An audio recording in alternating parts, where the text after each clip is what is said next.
అంటే ఇంతమందికి ఇంటి దగ్గరికి వస్తున్నదా? ఇంటి దగ్గరికి వస్తాను. నిన్న నెల కూడా సత్యవారంలో కొనవినే. ఇప్పుడు బ్యాంక్ అకౌంట్ అంటే నేను తీసేసినారు స్వామి. నేను ఏం తినాలో కాళ్ళు చేతులు ఎత్తాలి.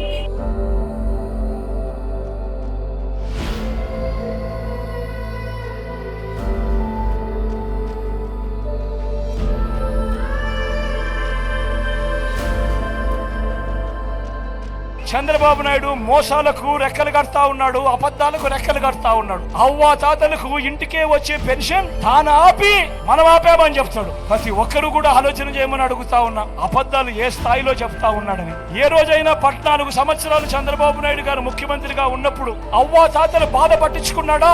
ఏ ఒక్క రోజైనా కూడా అవ్వా తాతల కష్టాన్ని చూశాడా? ఏ ఒక్క రోజైనా కూడా అవ్వా తాతలకు ఇంటికే పెన్షన్ ఏ ఒక్క రోజైనా ఇచ్చాడా అని అడుగుతా ఉన్నాడు మీ బిడ్డ.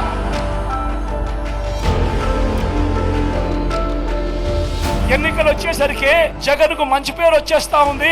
అవ్వాతాతలందరూ కూడా జగన్ ను గుండెల్లో పెట్టుకున్నారు అని ఆ అవ్వాతాతలకు ఇంటికి అందే పెన్షన్ ను ఆయన మనిషి అయిన నిమ్మగడ్డ రమేష్ తో కేంద్ర ఎన్నికల కమిషన్ కు లేఖ రాయించి ఆపించి ఆ అవ్వాతాతలు చంద్రబాబు నాయుడు గారిని తిట్టకుండా తిడతా ఉన్నారు అని తెలుసుకొని ఈ రోజు ఆ నెపాన్ని కూడా మీ బిడ్డ మీదనే వేస్తా ఉన్నాడు అని అంటే, ఇంతకన్నా దారుణమైన రాజకీయాలు ప్రపంచ చరిత్రలో ఎక్కడైనా ఉంటాయా అన్నది ప్రతి ఒక్కరూ కూడా ఆలోచన చేయమని కోరుతా ఉన్నా.